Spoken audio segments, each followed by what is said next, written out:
आज के लेक्चर में हम अलजेब्रा के एक बहुत इम्पोर्टेंट कॉन्सेप्ट की बात करते हैं जिसका नाम है पॉलिनोमियल्स। अब पॉलिनोमियल बेसिकली दो अल्फाज हैं, पॉली एंड देन नोमियल्स। पॉली का मतलब होता है मैनी, ठीक है, और नोमियल्स का मतलब है टर्म्स। तो जब हमारे पास एक अलजेब्रिक एक्सप्रेशन इस तरीके से लिखी जाए कि 3x स्क्वायर प्लस 4y, ठीक है, may be this is a function of something, तो ये जो एक्सप्रेशन है ये बेसिकली इसको ये पॉलिनोमियल हो सकती है। हमने कुछ कंडीशंस को चेक करना है। इसमें ये भी जरा देखते हैं कि सपोज अगर हमारे पास ये एक चीज़ है तो ये क्या है। ये एक, इसको हम कंबाइनली बोलते हैं टर्म, ठीक है। तो एक टर्म के अंदर दो पार्ट्स होंगे हमारे पास कहीं भी। एक हमारे पास सपोज मैं यहाँ पे लिखता हूँ 4 और y, एक इसका नंबर पार्ट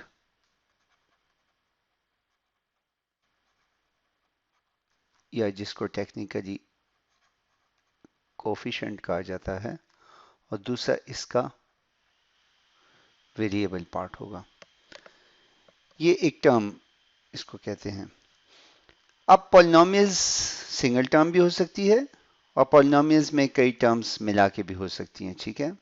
हम ये थोड़ी देर में देखते हैं कि हम कैसे आइडेंटिफाई करेंगे कि क्या एक इक्वेशन पॉलिनोमियल है कि नहीं, लेकिन पहले आप ये समझे कि पॉलिनोमियल किस इक्वेशन को बोलते हैं। तो अगर आपके पास एक इक्वेशन लिखी गई है 3x स्क्वायर, तो ये पॉलिनोमियल टर्म हो सकती है क्योंकि पॉलिनोमियल के अंदर ये सिर्फ एक ही टर्म है और जिस इक्वेशन में एक टर्म आती है उसको हम मोनोनोमियल बोलते हैं। मोनो का मतलब होता है वन। इसी तरीके से अगर हम लिखते हैं 3x स्क्वायर प्लस 4y, तो ये हमारे पास बायनोमियल हो सकती है। 3x square plus 4y plus x, ये हमारे पास ट्राइनोमियल इक्वेशन है। और इससे बढ़ के जो बात है तो बस हम उनको फिर सभी को पॉलिनोमियल बोलते हैं। ये भी पॉलिनोमियल से, बाय द वे, ये भी पॉलिनोमियल्स हैं, लेकिन इनको स्पेसिफिक करके नाम दे दिया गया है।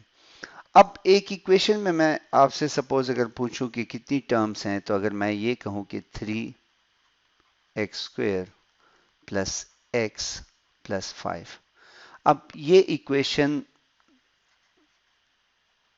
अब ये क्या है, क्या ये बायनोमियल है या ट्राइनोमियल है। देखिए यहाँ पे हमारे पास ठीक है लिखा हुआ है 3x स्क्वायर, लेकिन ये x के साथ नंबर पार्ट एक है जो 1 है। जब भी 1 होता है तो हम नहीं लिखते। इस तरीके से जो 5 है इसके साथ हमारा वेरिएबल पार्ट है, लेकिन वो है x टू द पावर 0, इसी वजह से हम इसे नहीं लिखते। तो ये हमारे पास एक ट्राइनोमियल है एक्चुअली, ठीक है।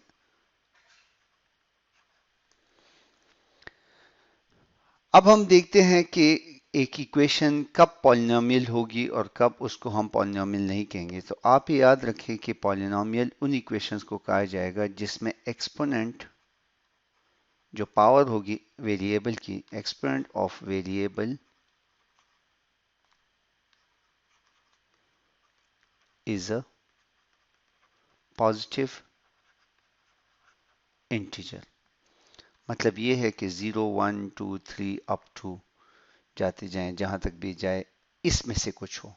फ्रैक्शंस ना हो, ठीक है, इसमें फ्रैक्शंस भी नहीं अलाउड, इसमें नेगेटिव नंबर्स भी नहीं अलाउड।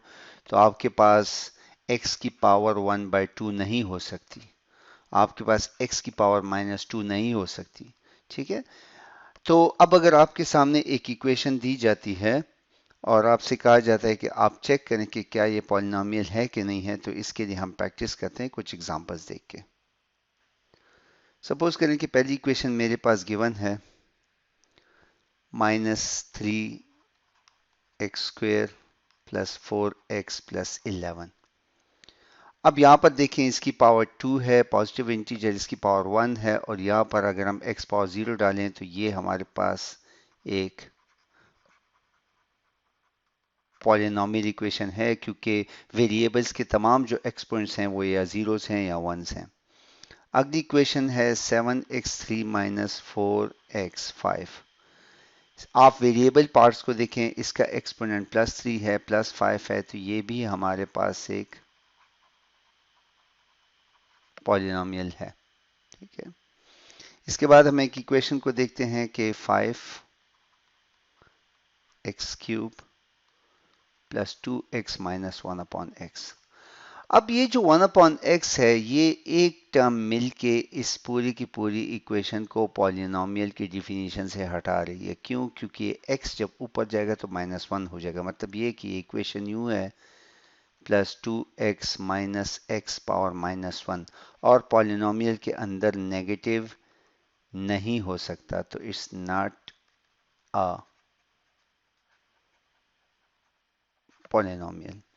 इसी तरीके से अगर हम देखें कि x plus 1 divided by x³ है, तो ये बराबर है x plus 1 multiply by x minus 3, तो फिर नेगेटिव आ गई वैल्यू, तो ये भी नॉट अ पॉलिनोमियल। ठीक है, इस तरीके से अगर हम देखते हैं कि x अंडर रूट एक इक्वेशन हो, तो ये इसका मतलब है x1/2, और हमारे पास पावर में फ्रैक्शन आ गई है, तो हम इसको भी कहते हैं कि ये नॉट अ पॉलिनोमियल। तो इस तरीके से आप आइडेंटिफाई करेंगे कि कौन सी टर्म्स पॉलिनोमियल हैं और कौन सी इक्वेशन जो हैं वो पॉलिनोमियल नहीं हैं। इसके साथ ही हम एक और चीज़ को भी ज़रा देख लेते हैं कि हमें कहा जाएगा कि हमारे पास डिग्री ऑफ पॉलिनोमियल क्या है। अब डिग्री का मतलब ये होता है कि आपकी पॉलिनोमियल या तो टर्म या इक्वेशन में हमारे पास जो हाईएस्ट पावर है, ठीक है, हाईएस्ट पावर ऑफ वेरिएबल, वो क्या है। ठीक है, सपोज करें कि आपको एक इक्वेशन दी गई है, एक टर्म है 5x4, तो ये हमारे पास इसकी हाईएस्ट पावर 4 है, तो ये हमारे पास 4th डिग्री पॉलिनोमियल है। इसी तरीके से अगर हमें कहा जाए कि 3x², तो ये 2, तो ये 2nd डिग्री पॉलिनोमियल है। अब यहाँ पर हम टर्म्स की बात करें, ठीक है, ये 4th डिग्री, इस वक्त हमारे पास, हम इक्वेशंस की बात नहीं कर रहे, हम इस वक्त टर्म्स की बात कर रहे हैं। 4th 2nd डिग्री टर्म है। इसी तरीके से अगर हमें कहा जाए कि 5, तो अब देखिए इसके साथ सिर्फ 5 के साथ एक x है जिसका पावर 0 है। अब हम इसको 0 डिग्री टर्म लिख सकते हैं, लेकिन हम ऐसा नहीं करते, इसको हम यूजुअली कांस्टेंट टर्म बोलते हैं। ठीक है, अब जब यही टर्म्स मिलके एक इक्वेशन बनाएंगे, तो अगर आपके पास एक इक्वेशन आ जाए कि 5x4 plus 3x² is equal to 0, तो अब ये एक पॉलिनोमियल इक्वेशन है। ठीक है, लेकिन इसका ऑर्डर क्या है, तो इस इक्वेशन में ये 2 है और ये 4 है, तो सबसे बड़ी पावर यहां पर 4 है, तो ये एक 4th डिग्री पॉलिनोमियल है। ठीक है, इसी तरीके से अगर हमारे पास एक सिचुएशन ऐसे आ जाए कि हमारे पास हो कि 5x² into y³ plus y³ is equal to 0, तो जब आपके पास वेरिएबल्स मल्टीप्लाई हो रहे हों, तो डिग्री की कैलकुलेशन के लिए हमने उनके एक्सपोनेंट्स को आपस में ऐड कर देना है। तो यहाँ पर से अगर हम देखें तो x का एक्सपोनेंट 2 है और y का एक्सपोनेंट 3 है, तो डिग्री हमारे पास बराबर होगा 2 प्लस 3 5 के, तो ये 5th डिग्री पॉलिनोमियल है।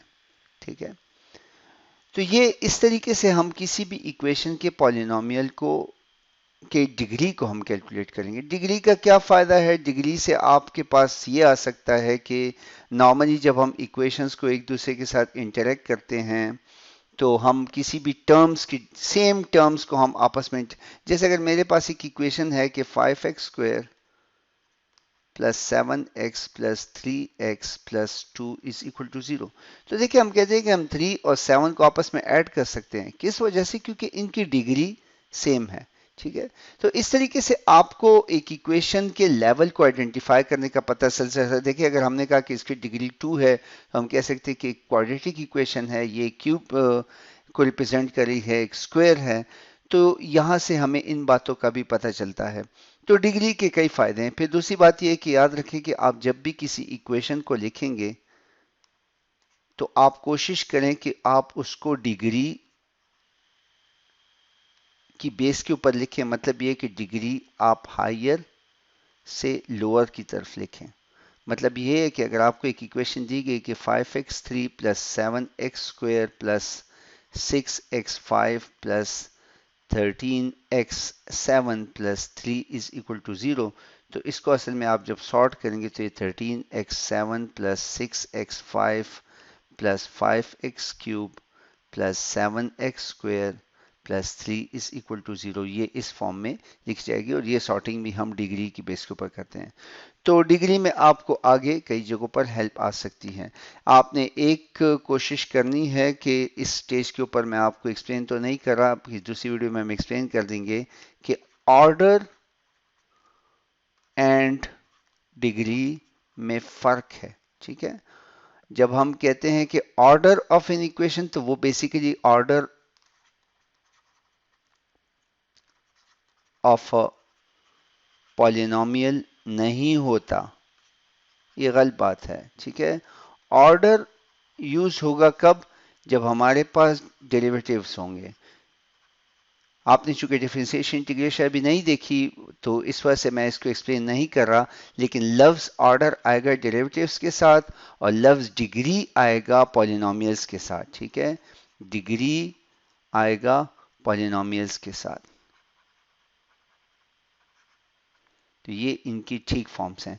कभी कभी डिग्रीज को भी यूज किया जाता है डेरिवेटिव्स के साथ, लेकिन आमतौर से डिग्री ऑफ अ पॉलिनोमियल है, ऑर्डर ऑफ अ डेरिवेटिव है। तो ये इस तरीके से आपको पता चलता है कि हमारे पास उसकी क्या उसकी अथॉरिटी क्या है, कितनी पावर है, हम उसको किस इक्वेशन के साथ इंटरेक्ट कर सकते हैं। कभी कभी कुछ ऑपरेशंस को चूज करने के लिए कंडीशन होती है कि अगर ये इस ऑर्डर का है तो हम इस ऑपरेशन को अप्लाई कर सकते हैं। तो इस तरीके से हमें ऑर्डर एंड डिग्री का फ़ायदा वहाँ पर मिलता है। ठीक है, तो मैं उम्मीद करता हूँ कि आपको पॉलिनोमियल और डिग्रीज की समझ आ गई होगी। बहुत शुक्रिया।